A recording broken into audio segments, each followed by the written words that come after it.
Hey, what's up, everybody? Video 44 coming at you another video. All right, so I ain't made no content all day long, man. Went all the way to Santa Monica, enjoyed the beach and all that good stuff. Came back and my phone is still at what, 80-something%. So I figured, hey, man, let's do a basketball video of some sort. First of all, of Ivica Zubac, congratulations to him. He got a 3 years, $56 million contract with the Clippers, an extension, I believe that would be. In this climate, that's fantastic. I'm not gonna lie, man. I'm not gonna lie, I think that's a very good contract, especially considering how important centers who can particularly have real weight on them and can bang with guys who have real weight on them are worth.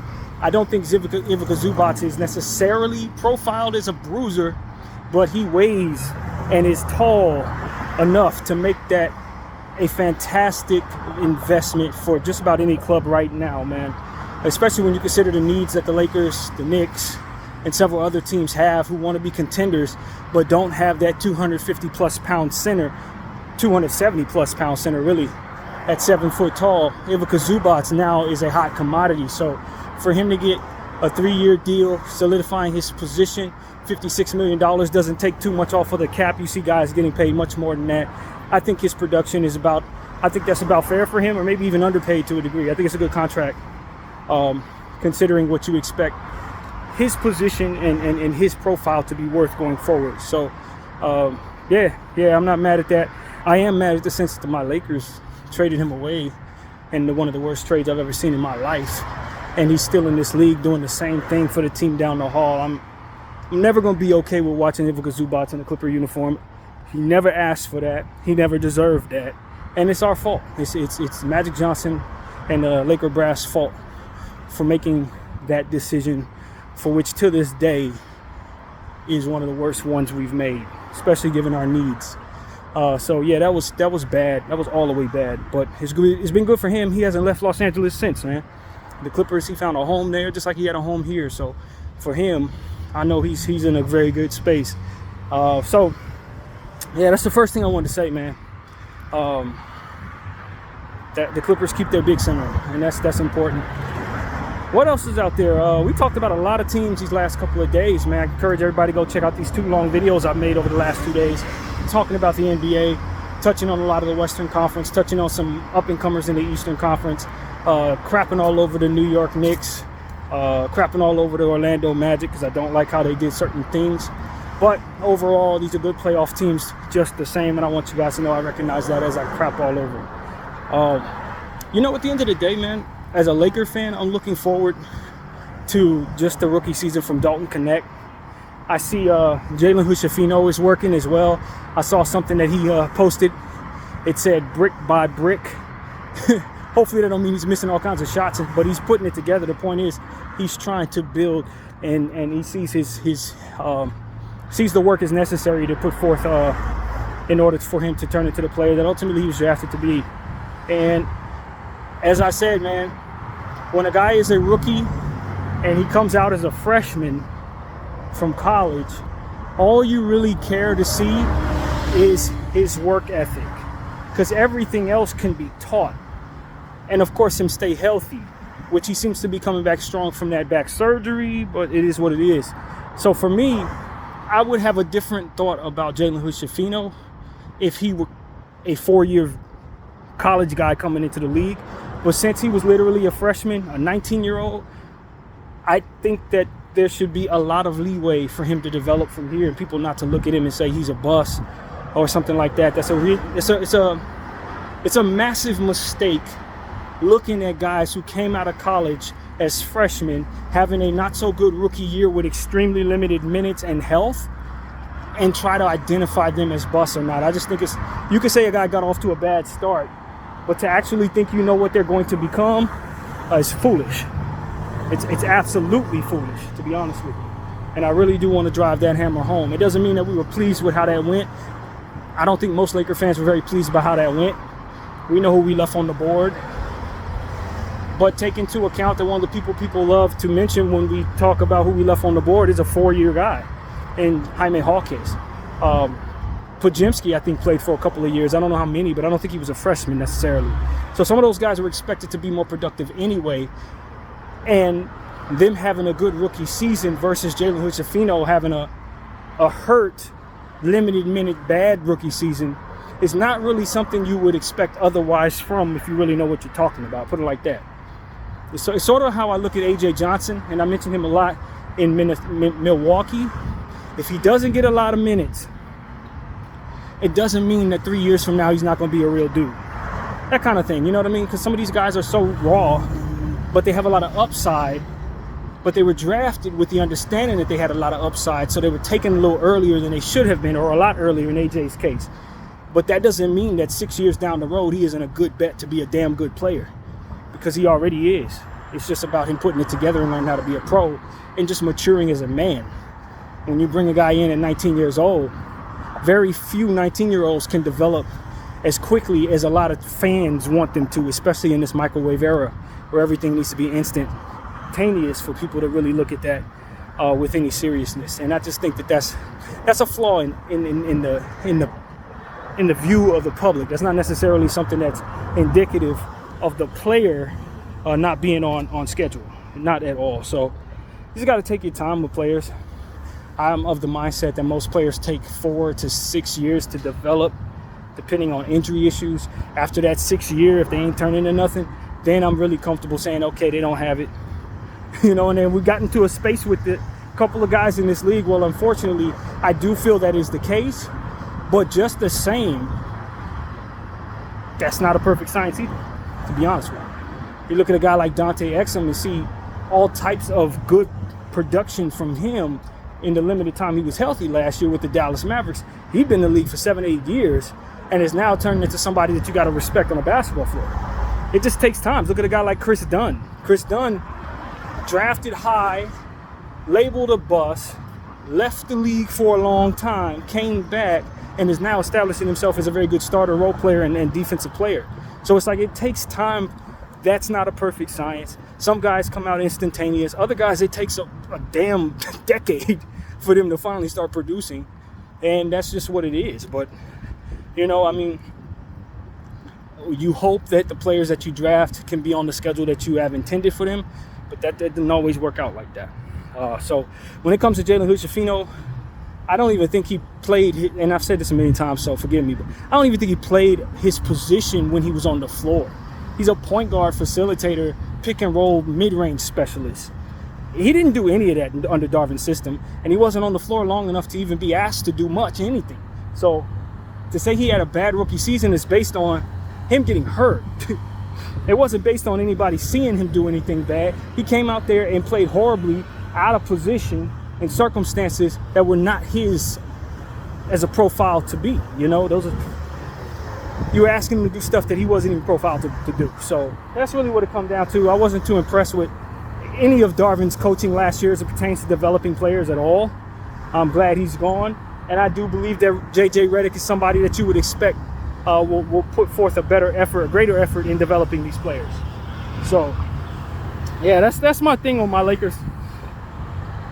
I also see the work that Bronny James is putting in. He's gonna have to do that.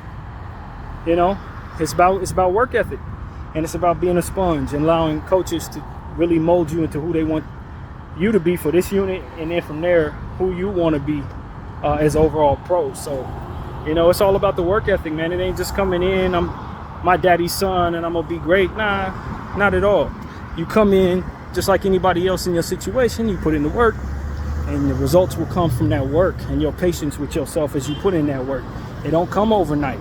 You may have a good game and then undo that with a couple of bad games. It ain't about that at this early in his stage. It's about coming out and being intentional on listening, learning, and forgetting about mistakes as you make them, and forgetting about these great games as they come around, because they're not indicative of any success. Success for a guy like Bronny James is finding who you are as a basketball player and then establishing a Groundhog Day-like consistency. That's when you know you've arrived. Not when you have a great game and then have 5 bad ones. Not when you have 5 good games and then 1 bad one every 5 games. You want to become more consistent than the next guy if you're a guy like Bronny James, so that people will love who you are aside from what your daddy brought to the table in the name that you have. And that's really what it's about, man. Because if he doesn't become consistent, it's going to be a real tough time for him. they will eat him alive. So that's all I want to see from him. I know good games will be there. I know bad games will be there. But consistency is what we're looking for from Bronny, and it takes time for that to be established. So, yeah, man, Dalton Knecht, can't wait to see him play. That's another Laker rookie that we're really excited about. Obviously taken with the 17th overall pick, probably fell. For those who were following the mock drafts, nobody had him going that far down the road. But, you know, as I mentioned several times, I think there were other teams that probably should have taken him and just went in different directions. And we'll see how it plays out for him, but he shouldn't have fallen. I think people were using the fact that he's a 5-year rookie. Of course, with COVID being as it was in college, they gave those guys an extra year to play ball. So they were, you know, using that against him. But the reality is there are many teams who passed on Dalton that could use what he brings to the table. And for him to fall to the Lakers was manna from heaven. And I think we're going to see if we could put him in a position to not have his weaknesses exploited. We're going to see him turn into one of the better scorers we have. Probably our 3rd best scorer, 4th best scorer, something like that. So that's what I expect from him. You know, Austin Reeves and those guys, we're going to have to find a way to keep them on the floor without them being defensive liabilities, though. D'Lo, Austin, Dalton, they can't really play defense like that. They're not going to be able to stay in front of people like that. So that's going to be the issue, as we've mentioned many times. But we'll keep our eyes open for that. I think training camp will establish roles. I would like to think that, you know, J.J. Redick going to have a lot more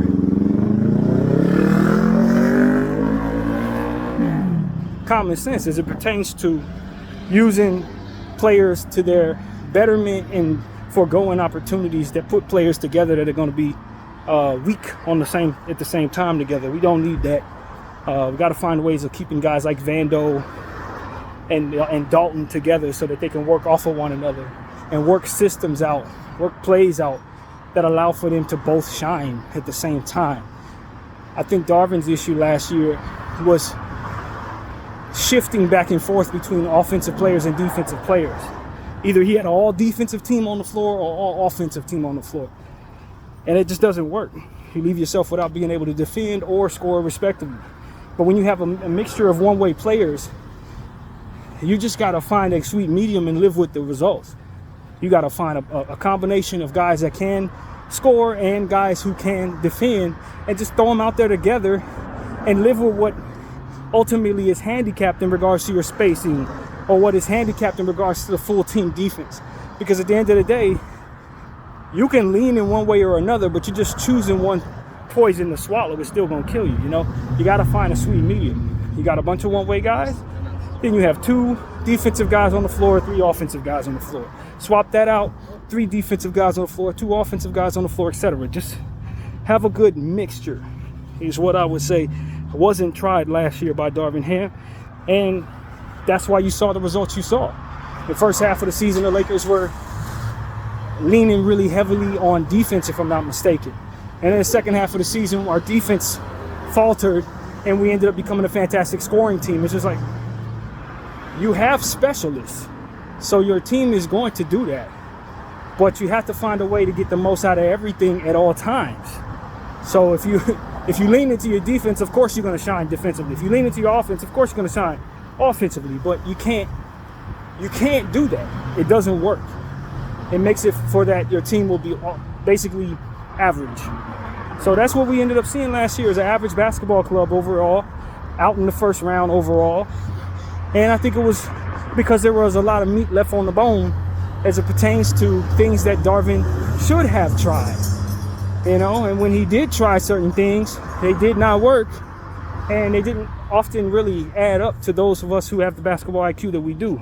Maybe he knew something we didn't know, but it certainly didn't translate to us being successful, put it like that. So that was the frustration for me as a Laker fan. I don't pretend to be the greatest basketball mind by any stretch of the imagination, but as far as my limited understanding, a lot of the stuff he was trying didn't make any sense. It didn't help him in any way. He was throwing stuff at the wall, but as I used to make the analogy about it, he would throw your TV at the wall. He throwing your food at the wall. He throwing stuff at the wall that you ain't got no damn business throwing at the wall. If you want to throw a dart at the wall, cool. You know what I'm saying? You want to throw a basketball at the wall. That's fine. It'll bounce off. But do not throw my dinner at the wall because you're trying to figure out what you want to do. That was the equivalent of what I saw from Darvin Ham. When he tried stuff, he was punting success. And so my hope is that the Lakers will not do that with JJ under their helm. Rebounding is so very important to me as a fan of this sport for over 30 years. I do not want to see small ball lineups out there that forego rebounding. I don't want to see that. I understand that we're going to be significantly smaller than guys like Jokic, guys like Joel. All things considered, we really don't have the personnel to guard them. But we should be able to attack those guys just the same in ways that maybe they can't defend because we're smaller. But what I don't want to see is non-defensive players on the floor, non-rebounding players on the floor, putting themselves in positions to get outworked.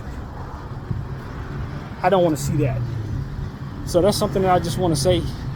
I don't know if that's going to happen at all, but it certainly did last year, and it was very frustrating to witness as a fan. So, yeah, man, these are things as a Laker fan I wanted to just bring to the table. I didn't know if I wanted to turn this into a Laker video or not. There's plenty of conversations that could be had about the NBA as a whole, but that's where my brain went, so bear with me. But yeah, man, a lot of people are talking about a specific player that the Lakers brought in on a 3-year deal last year named Gabe Vincent. And I'm of the mindset that Gabe Vincent's success is not imperative for the Lakers. It's not. He's a nice two-way player, but doesn't particularly have a lot of athleticism. He's a nice two-way player who's smaller, who doesn't particularly facilitate as a point guard. So he's like a smaller two. I don't think that ingredient is more so necessary than maybe some other ingredients that the Lakers have. Now, if he's happening to have a hot game or if he's locking people down, then of course you keep him on the floor if he earns his minutes with the minutes given. But I would not give him a healthy dose of minutes, lean into him and say the Lakers go as he goes. Hell no. Hell no. If Gabe Vincent wants to play some bench minutes, come in and he does successful things with those minutes, and we could work him in that way as a role player.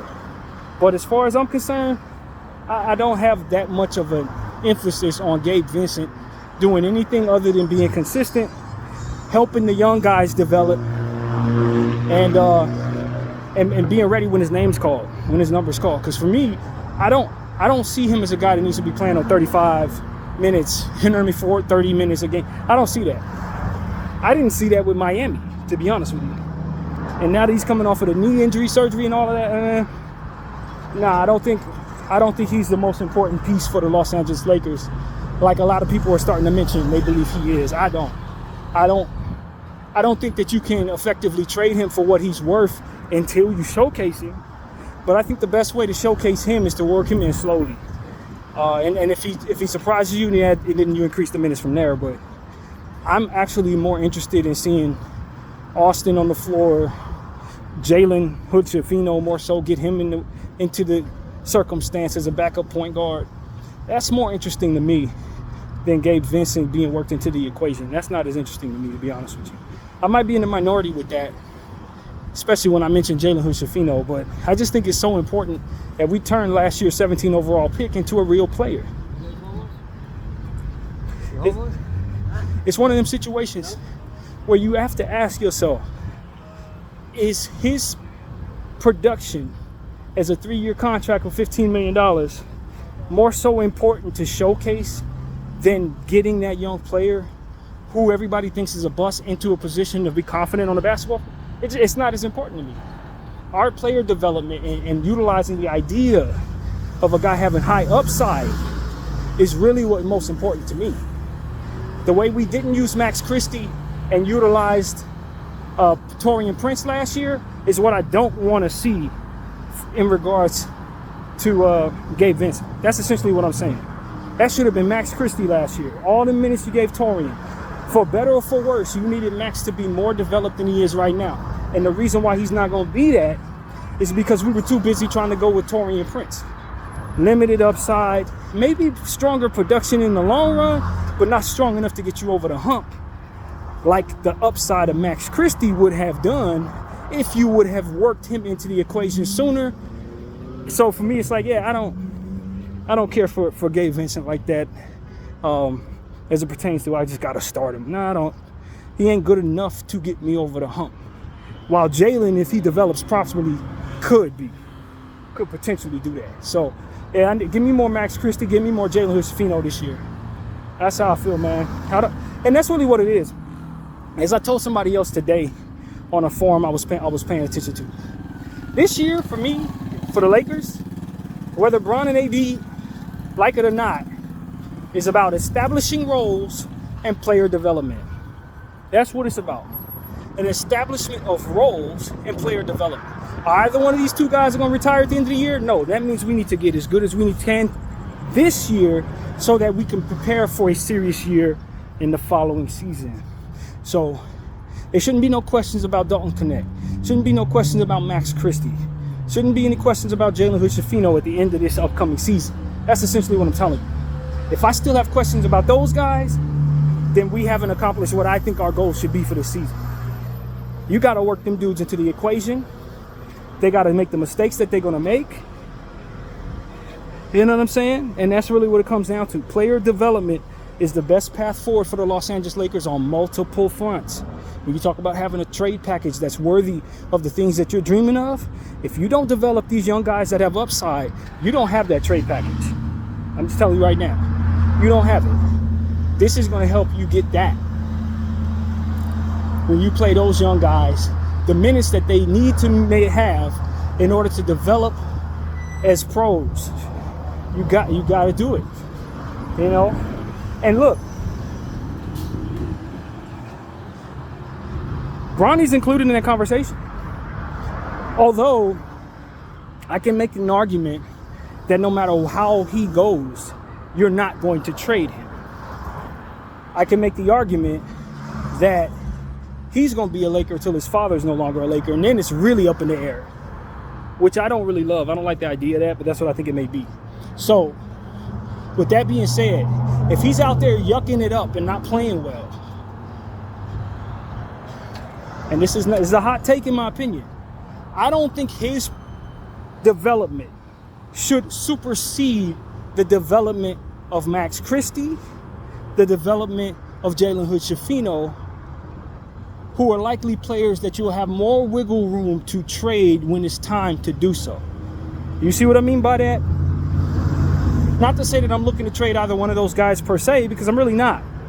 But if I'm sitting those boys so that Bronny can develop, when Bronny's never going to hit the trade market because of the politics in play, he's not as important to develop to me as a guy who's trying to establish a trade package that involves young players. If I'm never going to move him, you see what I'm saying? His development is extremely important. Before a team that only has like 3 picks to trade, and the rest of their stuff is undervalued because people know we need to trade stuff and know that our stuff isn't developed, you got to develop the stuff that you could potentially be willing to move. You understand what I'm saying? Not forego opportunities to develop them because you're trying to stay within the politics and make sure that LeBron's son gets all the development. If he ain't getting moved, then he's not going to garner me anything in the trade market. Regardless of what he's worth, you're not going to move him for the politics. So it's like, I don't doubt that his development is extremely important. Please don't get what I'm saying the wrong way. But when it comes to Jalen Hood-Schifino, I really need him to develop. I'm really willing to trade him, but not at this price. And if I trade him at this price, I'm foregoing the pick that I had him for last year at 17. So it's like, if I do that, what did I do for myself, really? If I played Bronny all the minutes I should have gave Jalen, then when it's time for me to trade Jalen, I can't get 2 pennies for Jalen. But Bronny's worth the world because we didn't turn him into the biggest player. But you're not going to move him. You know what I'm saying? So when you go to the trade market and try to divvy out what's everything's worth, people are going to be asking you for Bronny, and of course you're going to give them the finger. So it's like, this is another one of those cons as it pertains to bringing Bronny to the team. Because you got to, if you know what the hell you're doing, these are thoughts that are going to go through your head. If you know what the hell you're doing. So I want to see Bronny develop, but I'm not going to be prioritizing his minutes over players that I potentially could be willing to soup up and move.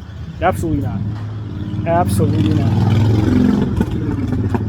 Unless y'all willing to trade the kid, which I can't see a world where that would be the case. Can't see a world where that would be the case. So that's important, man. We got to start considering these things, man. If we're going to ever put ourselves in a position to have the trade package we want, we got to put ourselves in a position to make sure that the stuff that we have soups up. You know how people talk about feed the chicken to fatten the chicken? You got to fatten the chicken. You understand what I'm saying? You got to fatten that chicken. You can't expect that he's going to feed the family if you only feed him once every 2 days. It's going to be a skinny chicken, man. It's all bone. You got to fatten the chicken. Then when it's time to eat, he's going to have enough meat on his bones to feed people. And so this is the same idea, unfortunately. Terrible analogy to a degree. Painting the wrong picture. But at the end of the day, man, we got to fatten these chickens, man. So that's really where I'm at with it. Jalen Hood-Schifino must develop. Not saying his development must be expedited. You don't have to speed it up. But it has to start now. I need to see him as a regular rotationary player for the Lakers very soon. Very soon, man. So that's what I'm saying. Like, when we start talking about Gabe Vincent, 28 years old, his upside doesn't exist. Coming off a knee injury, people know exactly who he is. He was a role player to begin with, nice role player, could play well, certain situations, but his upside is capped off pretty much what you've seen in Miami. That's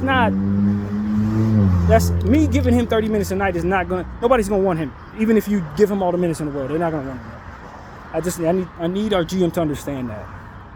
They're not gonna want him, bro. You can give him all the minutes in the world, running him into the ground, even if he has good games. His upside is capped off, and it's just not.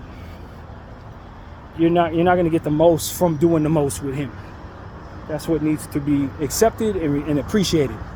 And telling you, if the Lakers are serious about trying to get a trade package that can get them a superstar within the next 2 years, they're not going to mess these type of things up. They're not going to get this wrong. This is a very important thing they got to get right. Development of the young guys, continued progression of the guys who are now considered guys who have been around a little bit, like Rui Hachimura and Austin Reeves. And who else? Jackson Hayes. You don't have no centers, so Jackson Hayes should be getting minutes. What's the guy's name? My center. I can't think of his name right now. It's gone blank. But that's a damn shame. Why is his name gone blank? Because we didn't see a whole lot of him. That's the point. Didn't see a whole lot of my guys. So it's like when I start trying to go into the top of my head who these names are, Castleton doesn't come to mind right away. Why? Because the coach never played him. But we need to see him. Torrey. You know what I'm saying? He needs to be played. I want to see the young guys. Maybe not too much with one another, because I do believe you can give up big leads doing that, or end up going in big holes doing that. But having a healthy dose of young guys and older guys, Bron and AD, and then a couple young guys at times, that's probably your best bet in a lot of situations, because you just got to get the most out of these guys, and their plus minus is going to go way up if they're on the floor with LeBron James and Anthony Davis.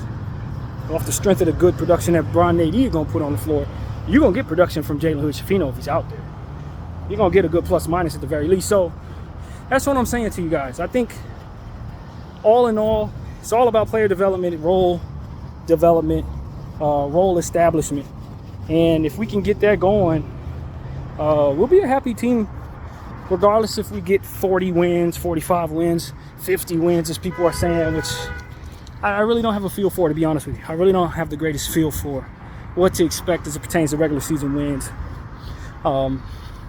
Assuming good health, I don't have a great feel for that. I would say 42 off the top of my head. 42 wins, something like that. Yeah, about 42 wins, man. And as I said, I don't think we're a top 12 Western Conference team, but I do think that most of the West is bunched together. You might have one or two teams. You might have one or two teams pull away at the top, and then one or two teams bottom out at the bottom. Other than that, everybody else is in the mix with one another. I really think that. I think it's going to be the 3 seed and the 9th seed are probably going to be separated by 2 games. That's just what I expect. So for those who are wondering, oh, can the Lakers separate from the pack? Nah, I don't think so. No. Are we going to bottom out and be one of the worst 2 teams? I don't expect that, not without injuries. So we'll be in the mix, you know what I mean? We'll be in the mix. Top 12 in the mix. But, you know, I just, somewhere within 42 wins, I think is a solid season for this unit.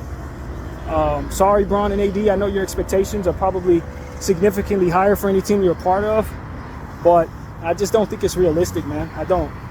You don't have enough two-way guys that you can put on the floor consistently together with one another to really get good defensive sequences consistently, string together long enough offensive stretches consistently. And then on top of that, you have a rookie coach who doesn't know himself as a coach at all. So you got to take into account he's probably going to cost you about anywhere from like 5 to 10 losses just off the strength of his mistakes. And we're going to have to be patient with him. You know what I mean? That's the reality of it. As long as he shows some common sense, I'm not going to be having a headache about certain things because my expectations are really low. But if he shows a lack of common sense, or what I would deem to be common sense, which I just can't see no way that's the case, then I'll be out on the JJ Redick train. But I view him as a smart individual, basketball mind. He really is. Now, whether or not that's going to translate to him winning or whatever, that's a whole nother story. But as far as him just doing stupid stuff out there, I don't anticipate that will be something that we will have a problem with. I don't. I peg JJ Redick for being a lot of things stupid. It's definitely not one of them. Most definitely not one of them. So maybe his nerves might get the best of him a couple of times. Maybe his timeout rhythm won't be very good. Maybe he might get into it with some young players or something like that. These type of things could be possible with a guy who's never coached, fresh off the basketball court. You know, he might get into it with guys. I don't know what that looks like, but I just don't expect unreasonable rotations. He might leave a guy on the floor for too long. That type of stuff, hey, rookie coach, man. He's going to cost us some games. Every rookie coach costs his team games.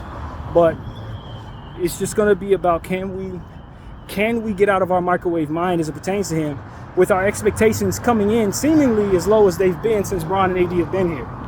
So, you know, there's always a certain excellence that you want to see Purple and Gold engage in. But being a realist is probably your best bet. And what's real to me is not expecting a whole lot.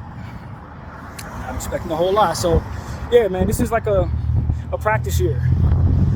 It's like a 2-year window is what I'm looking at.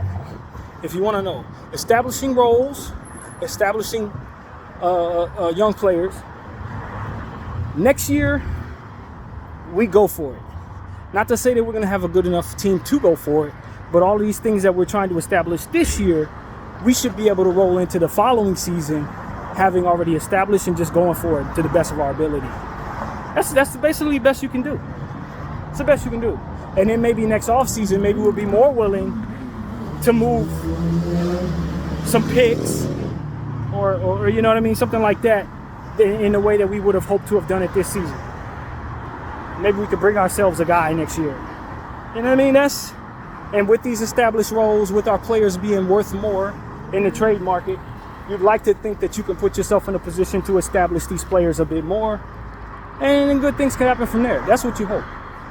But that's why it's so important that we develop these players. So that when we do try to make trades, we can get the most for them and ultimately improve our team, man. So, yeah, that's what it's about, man. I hate to tell y'all, but if we don't make the playoffs, but we've done a good job of developing Max Christie and Jalen Hood-Schifino, and Dalton Connect looks good, has a great rookie season. I'm going to be pretty fine with that. I'm not going to lie to you. And I hate the fact that our pick goes to New Orleans, but we know that going into it. We already know that pick is going to New Orleans no matter what it is. So if you happen to win 43 games and it takes 45 games to make the playoffs, I'm not going to die about that. I'm not. I'm just not, man. So it's all about health. If we have a bad health year, throw everything out. But we should be looking at a 2-year process for ourselves with the hopes of developing people and establishing roles. So that's pretty much what I got to say right now, man. If we can have a big year out of some of our young guys like Rui and Austin, that'll be amazing. If they can improve defensively, particularly Rui, mentally, less mistakes on the defensive end will go a long way in helping him be the best player he can be for our basketball club. Maybe he can average a couple extra points or something under JJ Redick. Whatever the case may be, anything like that, I'm open-minded to things being possible in that regard. I'm open-minded to guys having career years and getting us over the hump. Maybe we win 50 games like a lot of people are expecting. You know, Dalton Knecht breaks out as the best rookie in the year in the world. That could be great. I mean, I do think that Dalton Knecht, if you're projecting what's possible based on the need for what he does, the minutes that should be available to him, and the coach that knows his style, if he's healthy all year long, a 4-year guy out of college, 5-year guy,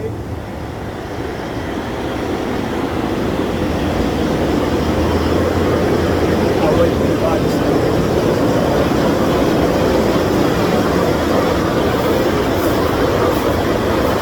I think you guys can see where I'm getting at. I don't see why he can't be an all-rookie player this season. If he's healthy, based on what I know his game is and what I know the Lakers could use, he should make an all-rookie team. I don't think that's a crazy bet. I can think of many rookies this season that have a worse path to minutes than a guy like Dalton. He got a great path to minutes. His position is pretty much the 3-2. You can use him. You need to stretch the floor. He can do that. You need an ultimate scorer. He can be that. He should be ready to help you all for 4 years, 5 years in college. The type of season he had with Tennessee, he should be ready to go.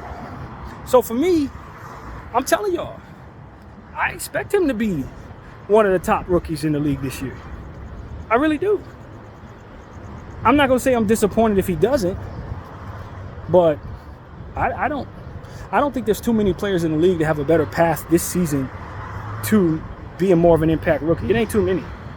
It ain't too many, man. He has one of the best paths to being an impact rookie in the league.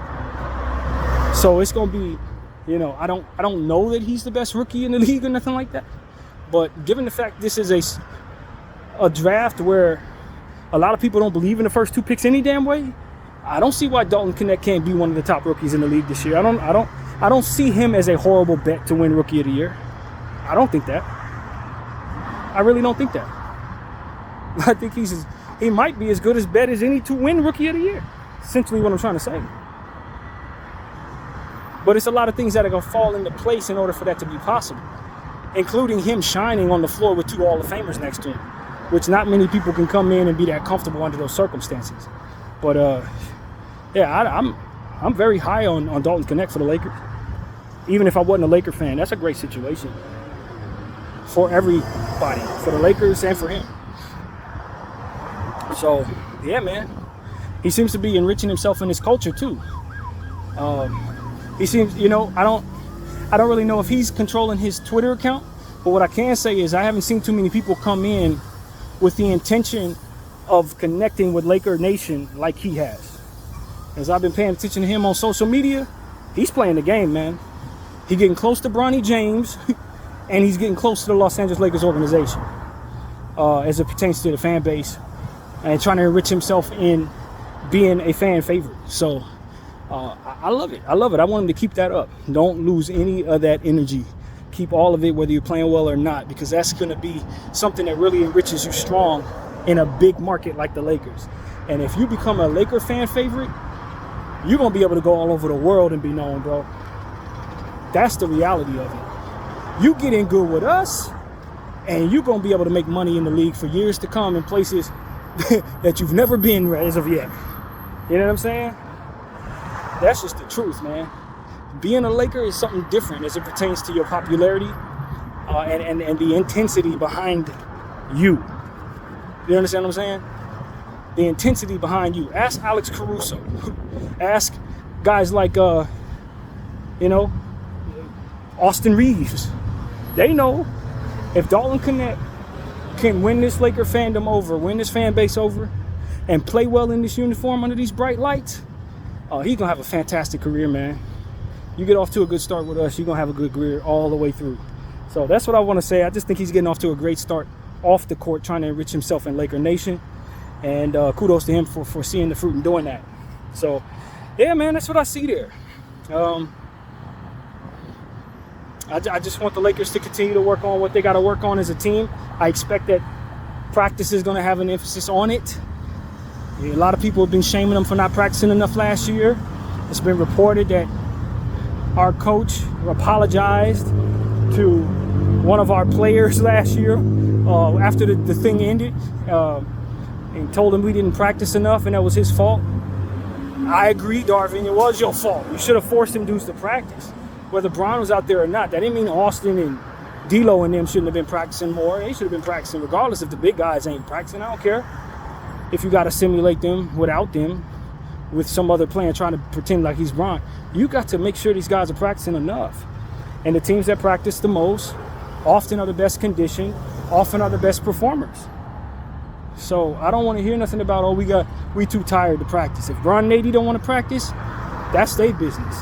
But as far as the rest of these young dudes, they should be in practice about as much as anybody in the league this season. And if JJ Redick is not bashful about asking them to do that, I think he's going to have a hell of a basketball team.